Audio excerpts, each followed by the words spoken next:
created my own little algorithms to do one thing or another, like disease states, a mortality algorithm. And I think you will have a whole levels of robotics, that humanoid robots or non-humanoid robots, whatever the case is. But the one that I really gravitated towards was Alteryx. Low code, no code, business intelligence stuff, data science, machine learning, things like that. Audio, the text, and then there's big metaverse buzz. Everybody knows the metaverse. Another week of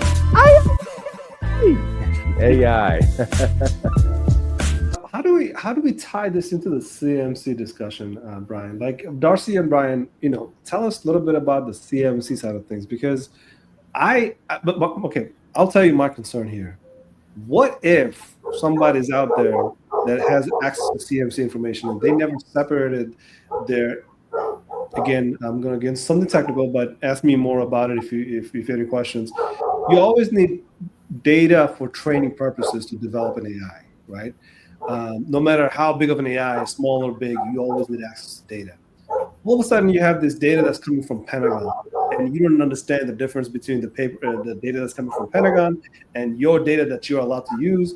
Above the fold situation, right? Somebody used Pentagon's data to train their model. There we go, right?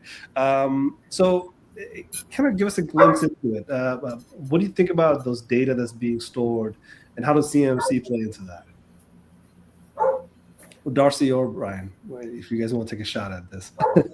I was going to let Brian talk about it, because I am not aware of where AI fits in CMMC. I don't know that it's, and Brian can probably answer that question. Yeah. Or maybe. Yeah, because hacking is same. It's like, CMC data or non-CMC data, right?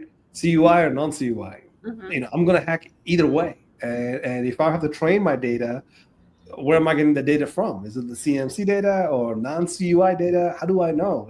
Did I do my due diligence to separate those data, right? Yeah, I think when it boils down to it, AI is just so fresh and new. Everybody's trying to get a piece of the pie. They're trying to figure out how it can be utilized. But really, let's just put AI to the back seat. Let's protect the data first. Let's protect the data first. Right. Let's focus on protecting the data first Yeah. before we start integrating AI, because there's so many different components in the seat. You and I, we've had extensive conversations for months now. There's still AI governance. The AI has to be governed. When we're talking about AI hacking AI right now, I mean, it's insane. So to inject AI into CMMC, I mean, if companies want to utilize AI and put good databases together to train AI to do and help them with some of their security postures, great, go for it. But let's not get too far ahead of ourselves. Let's focus on the basic foundations. And I hate to keep saying that, but it's actually true. And that's where a lot of companies, they missed it. And then now, as a result, because they're trying to be so sophisticated, you're missing that intricate details of just CMMC and the foundations of NES 800, 171. You've already missed a bigger picture. AI can assist us, but we don't need to start integrating AI to a point to where it controls everything. Right. I totally agree with Brian on that. It's like, security is the number one thing. So to implement AI in something that's not secure is crazy, because first AI has to know the rules. And so if you're putting AI into something with AI not knowing the rules, we know when AI knows the rules, it's an ally. But guess what? AI doesn't currently know the rules. And so it becomes a threat. So for you to not have security, you already have a threat. So then to put AI within that cybersecurity space, that's threat squared. Yeah. That's bad news bear. It's trouble waiting to happen. I guess you can't insure that one anymore. It's uninsurable. I think you could look at it. So how I've even used it in we'll say the CMMC space, not directly in the CMMC space, but as you're saying, an ally in drafting policies or doing the parts that, none of us really enjoy, all that documentation, that procedural piece, and using it as an assistant in those areas, or being able to look for gaps in your policies and procedures, your governance piece. You're even giving you ideas how to question maybe your decision making and some of what you're putting in place, not specifically for that CUI, but in looking at your operations in general. Because one of, like we're talking about, the CMMC requirements, particularly level 1, I've been telling business clients constantly, you need to be there anyway. I don't care who's requiring it from you. You, for your business security and your customer data security, need to be there anyway. Yeah. So, I mean, yeah, we're all behind. I think that's the kind of like the theme of this discussion here, is that this is so old, we are still catching up to the old, right? But the new stuff is here. Like, what do you do now, right? The new stuff is AI. New stuff is this fast data processing, fast hardware, fast software that does miracles, right? And how do you engage with that in a sensible way so you're not doing your, I guess, antithesis of due diligence, right? You're doing your due diligence to say, okay, look, if I'm going to have to write a disaster recovery plan, should I use AI? And should I use AI extensively to tell it, this is what happens last time? And I'm quoting again, CrowdStrike, right? The blue screen that we all saw back in October, right? I think October, where the whole world shut down because of Microsoft, and CrowdStrike went down, right? So what happened? Well, CrowdStrike and Microsoft didn't care. No, they did. But the customers that didn't have any system and didn't have a good disaster recovery put in place, should have they been thinking that, disaster recovery in 2025 is far different than 2015. Should we use AI to write our disaster recovery? Should we be doing some of this documentation? We should update it now that we have ChatGPT, now that we have Gemini, now that we have all this large language model, right? Can we do some things differently now, but not all of it?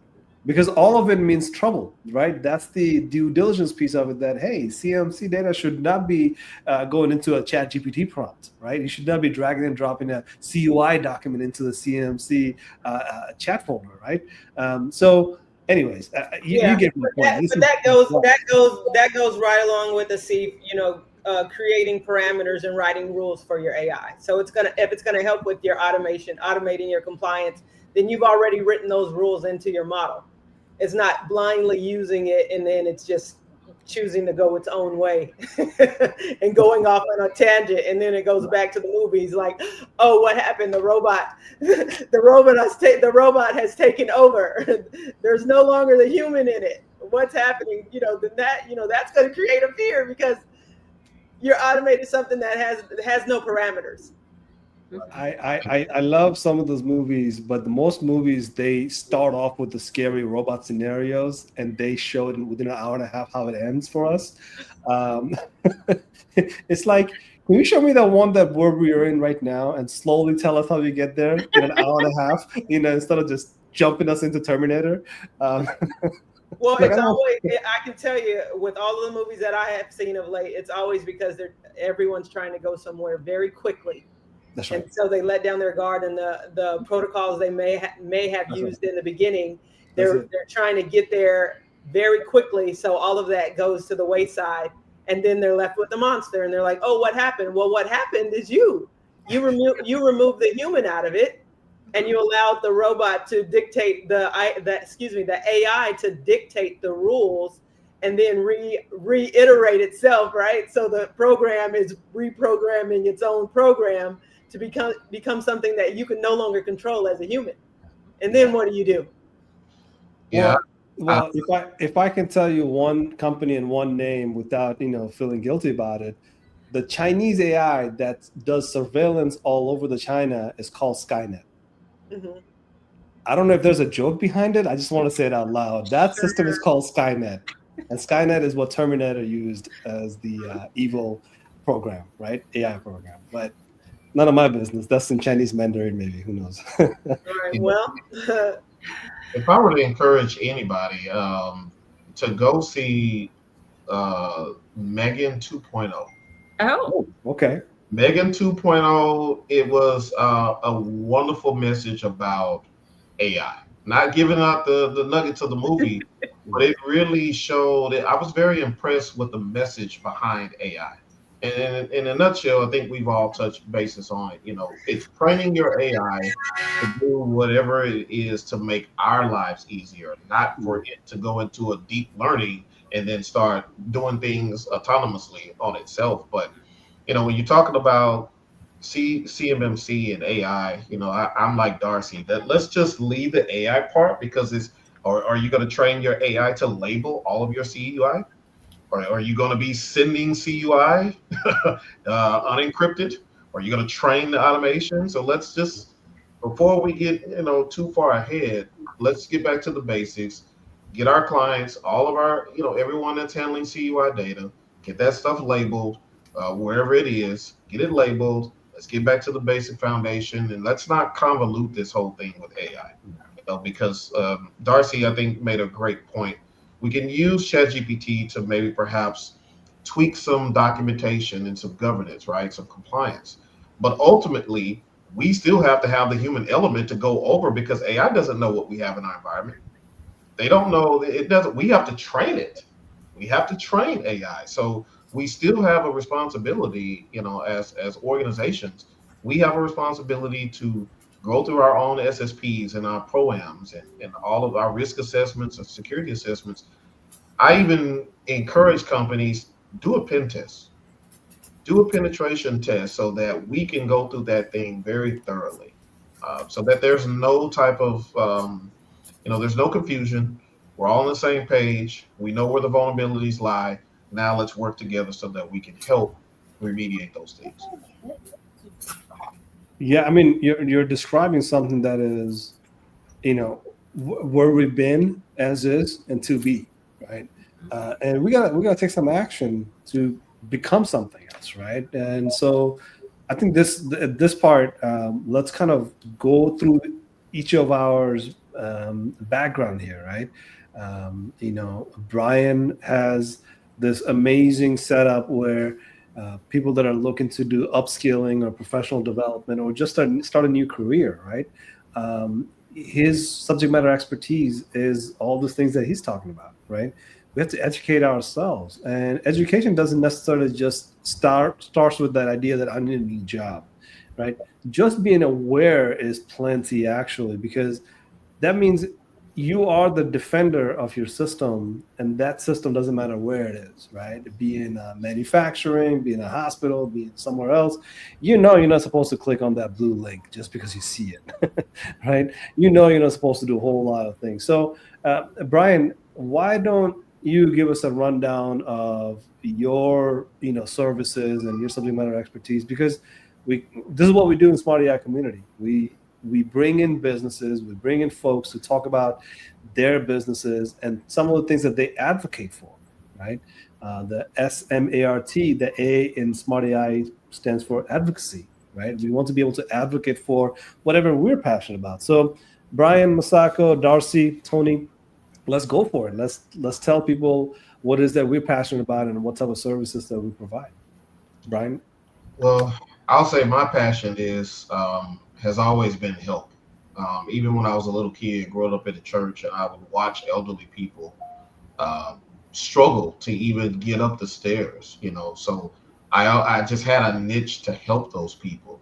Because I had a responsibility as a young person.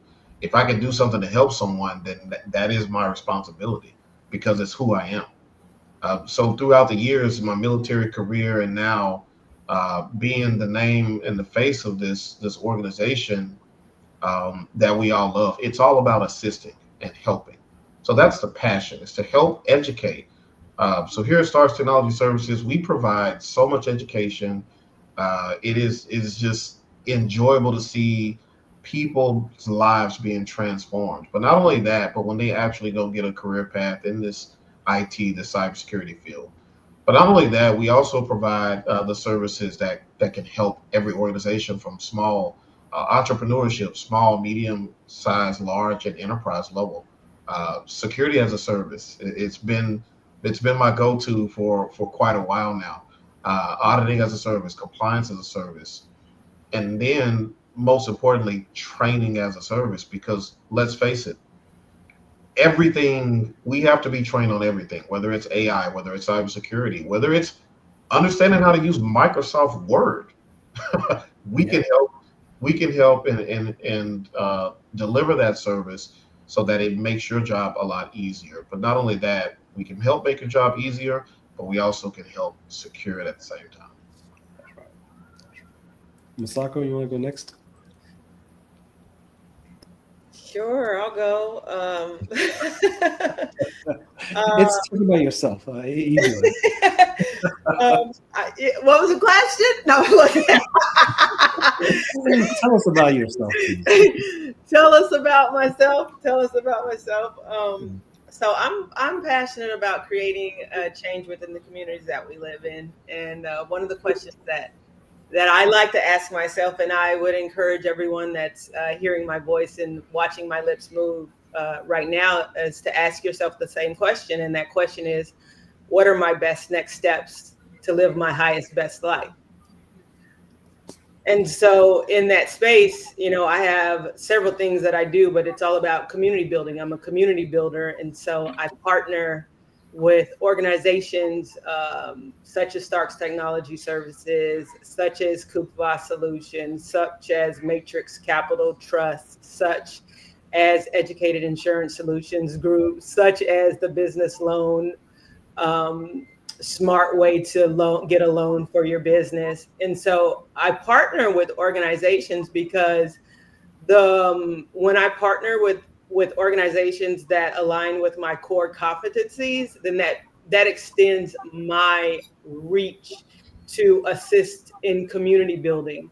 And that starts with the person within their household, and that goes far and wide to entrepreneurs, to business owners, in order for each individual to equip themselves to live life on purpose. Because that question is what are my best next steps to live my highest best life? And oftentimes people don't get there because they don't ask the right questions, but that is the right question. Because when you ask that question, it aligns you with people, services, and resources that will help you get to your next best step. And oftentimes people just don't know that because they're not asking the right questions. And so they find themselves in a situation asking like, oh my God, how did I get here? Or, oh my goodness, I'm going through this again. And so that puts them on a cycle. And so I'm a partner, I'm a community builder. In those spaces, it's cybersecurity, risk management, artificial intelligence, data literacy training, leadership and workforce coaching, business continuity and strategic consulting, digital literacy, technology foundation, financial coaching, economic empowerment. So, people say that, oh, you do so much, but I'm like, but do I really? I'm simply being a community builder and reaching out my hand to touch the cloth of those individuals that need something more to get outside of their current space. And so my whole purpose is for each individual I encounter to know what keeps them up at night so I can assist them in living their best life. I'll vouch for that. And I'm the Macame. That's what I do. Did that answer the question? I think you got to answer another version of that too. You got a part 2 coming up. But Darcy, how about you? Oh gosh, you're gonna make me follow Masako after that. Ditto? I don't know. So what lights me up is connection. I mean, everything that Brian shared about being a helper and being of service to people, and what Masako shared about creating and I think connecting to, who your higher self is and what is possible. And I'm going to say my mantra, my catch line that I've shared with entrepreneurs for decades now, which is crazy to me, is anything is possible. And you just it's about commitment to that possibility. And we made all this up.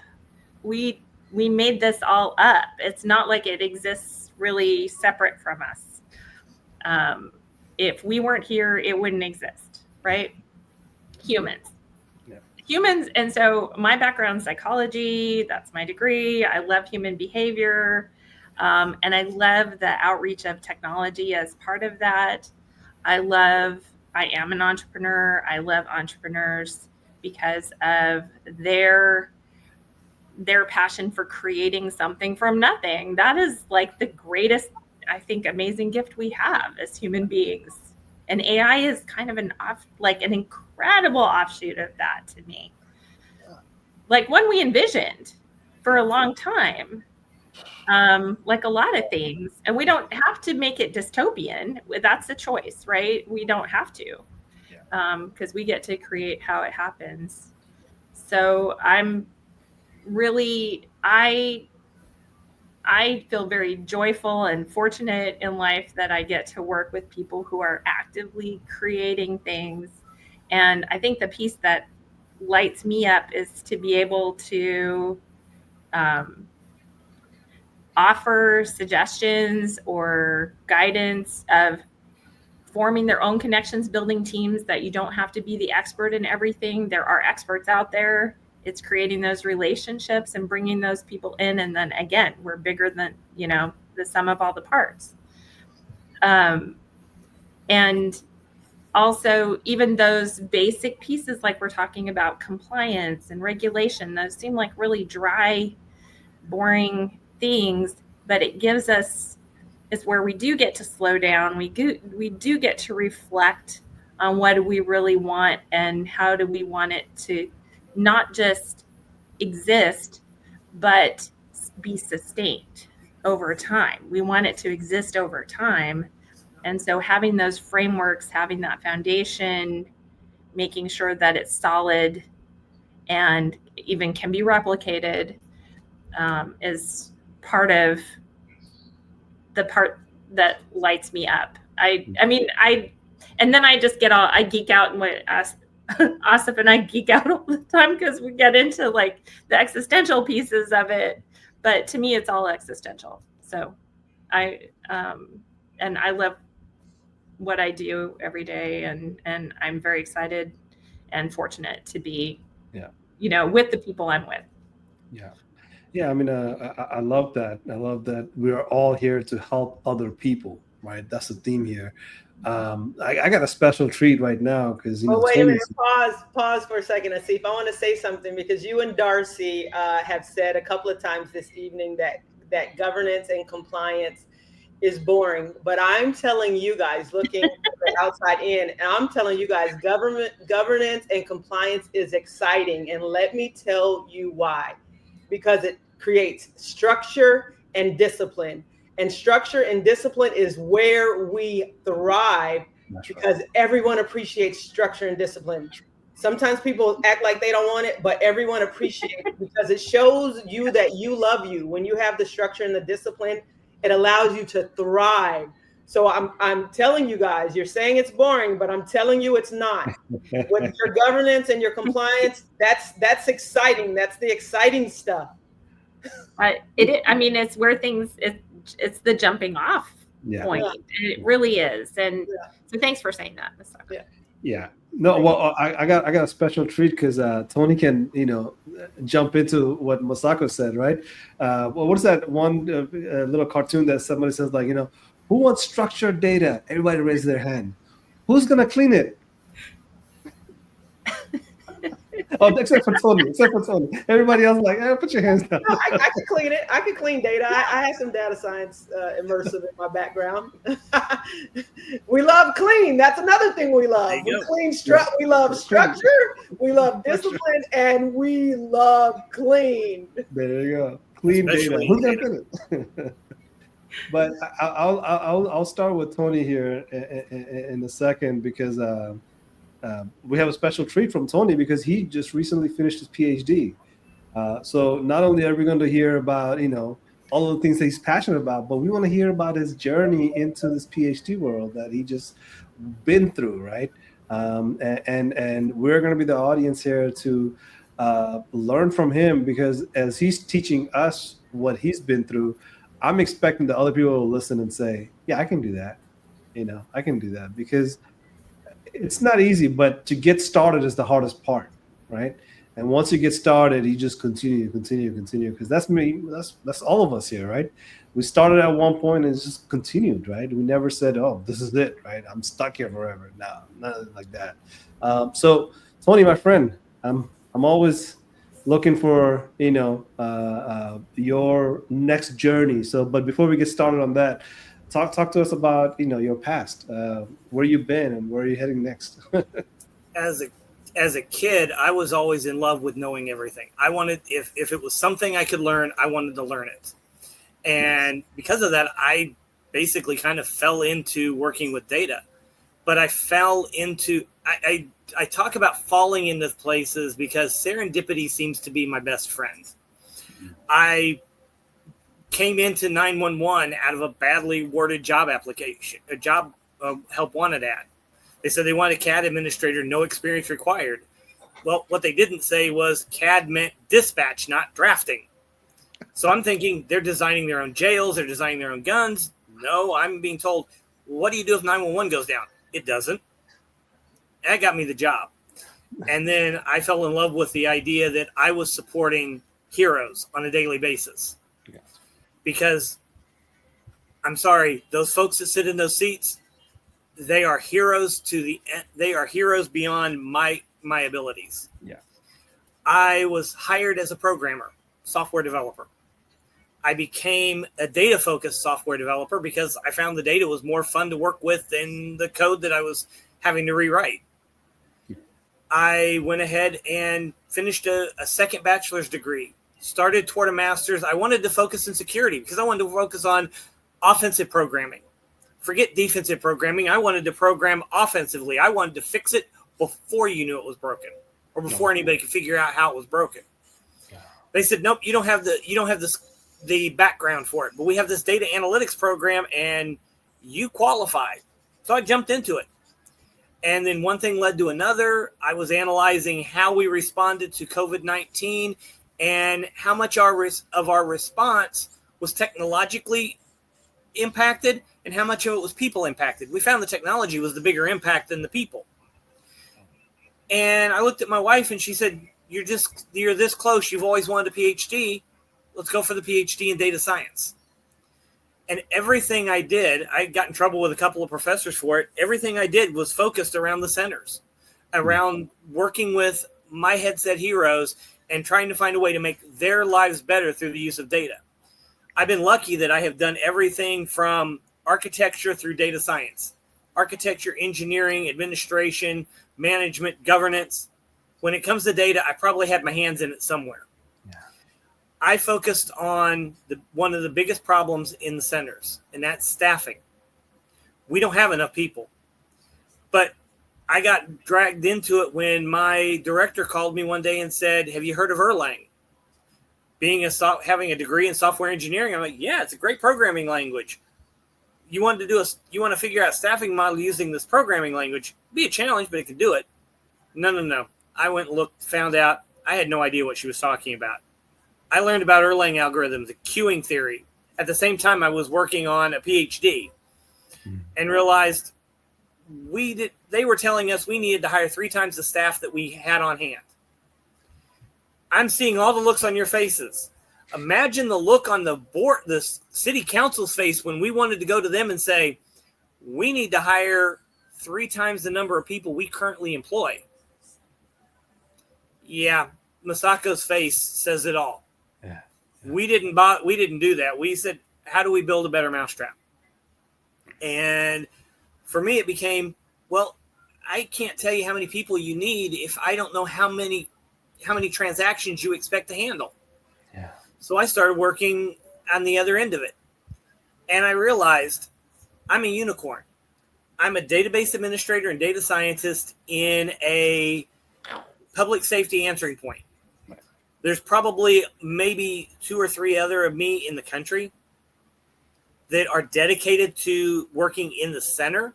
There are other data scientists that work in the industry, but working in the center, there aren't that many of us. But I live in a rural area outside of the city I work for, and they have maybe 1-2 dispatchers. They have 2 dispatchers on shift at each time. They don't have the resources to be able to do all the things I can do, and they can't afford to go out and hire someone to do what I can do. So I became really interested in how can I make the technology and the data more accessible to anybody at any technology level. I wrote a dissertation on evaluating LLM-based forecasting models or zero-shot forecasting models. How well do they work? They work well enough for what we need. For somebody that doesn't have the training to sit down and do everything by hand. Can I outperform them? Absolutely. I'm going to be slower, but I also know all of the details and the nuances and the exogenous factors and I know what the data looks like because I'm up to my elbows in the guts of it every day. But for somebody that can't be, how do I help create tools, whether they're AI or non-AI, that enable them to unlock all of the information that is hiding in their data? I had a marvelous professor for my first master's degree. His name was John Tatum. He was working on his PhD at the time he got it. He was always talking about how you convert data into information. And that's been my mantra that I work with when I work with data. The data is literally just, for me, it's a play toy. It's the building blocks. What I want to know is, how do I derive meaningful, impactful information that makes the lives of those people sitting in those chairs in that center just that little bit better? Whether it's in prophylaxis by going out to identify problems in the community that we can fix, that we don't have, so we don't have a call come in, or how do we employ technology to help handle those calls better so that at the end of the shift, I keep all of the dispatchers I had, I'm able to attract more into the profession, and I take care of those folks by taking care of the data that we generate and finding new and inventive uses for it. And that's my passion, is taking care of them. And I went for the education because I wanted those letters after my name so people would take me a little more seriously in my industry. Because now I'm the expert that knows what I'm talking about. I was the same expert that said the same things 3 years ago before I had the PhD behind my name. But now that it's behind my name, I'm taken a little more seriously, and I have a little more clout to advocate for the things that I'm most passionate about. Using the data that we generate on a daily basis to make our communities better, to take care of our telecommunicators better, and to make a difference when somebody picks up that phone on their worst day. I've got the best people in the world answering that phone, and if I can support them, then my career has been worth everything I have ever done to get here. Yeah, Tony, I'm gonna see that 911 movie. I only reference I had of 911 before was the films that I had with 911 in it. But listening to your story, I've teared up thinking about the dispatchers and the people calling in. I've laughed and applauded you and championed turning this data into information that we could use. Well done. Well done. Do yourself a favor. Contact your local center. Find out wherever you live. If you live in a larger city, it's probably going to be it's going to probably have its own emergency communication center. Reach out to them and say, I want to know more, especially with you being, saying that your whole job is community building. Mm-hmm. Reach out to that community. Reach out to them and find out what they can tell you about your community. We are canaries in a coal mine. We can tell you what the problems are in your community because we hear them every day. We hear the problems. The trick is taking all of that information taking all that data in, mm-hmm. and then finding out what to do with the information we can generate so that we can take it back to you and say, here, we've seen the problems. We're going to tell you where they are. We can help you find solutions, but we need to work together to find the solutions and build our community together. I love that. I'm going to talk to you offline to find out who's my point person on that. Sure. Yeah. I mean, we started with data at rest, and then canary and coal mine. It literally popped in my head. Wait a second. All the calls in the world goes to that center for all the problems that we have in our community. Right. Wow. That's And it's not you don't just think of it that 911 way. You go to the calls. library usually for problems, right? It's like, oh, I have a problem. I want to see the data sets. You go to the library or some places, not call centers. My goodness, that's And amazing. it's not just the calls that come in when you dial 911. When you call the non-emergency number, in many cases it's a non-emergency number for your police department. You're still calling that same center. Right. You're just telling them this isn't life or death at this point. This is, I've got this guy that's parked in front of my house and that car hasn't moved for 3 days. Right. It's still an issue in the community that we can identify and we can help address. Just thankfully, it's not somebody's life is on the line or somebody's health is on the line. Right. And one of the things that we try to do, and you're talking about AI, one of the things that we try to do is we're trying to find ways to use AI in a way that protects the data, because we have personally identifiable information. We have protected health information that comes in. Trust, when you call in and you say, I'm having chest pains, we're going to go into 20 questions mode. And a lot of that's PHI instantly. And we are trained on how to handle it. I go through classes every year, twice a year, on how to handle CJIS, criminal justice information. I have to know how to handle it on the back end.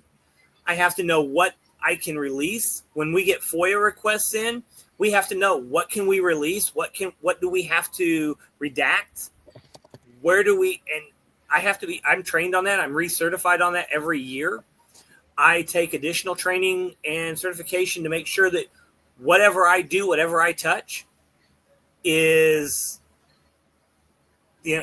made sure that I protect as much as I have to, as much as I can.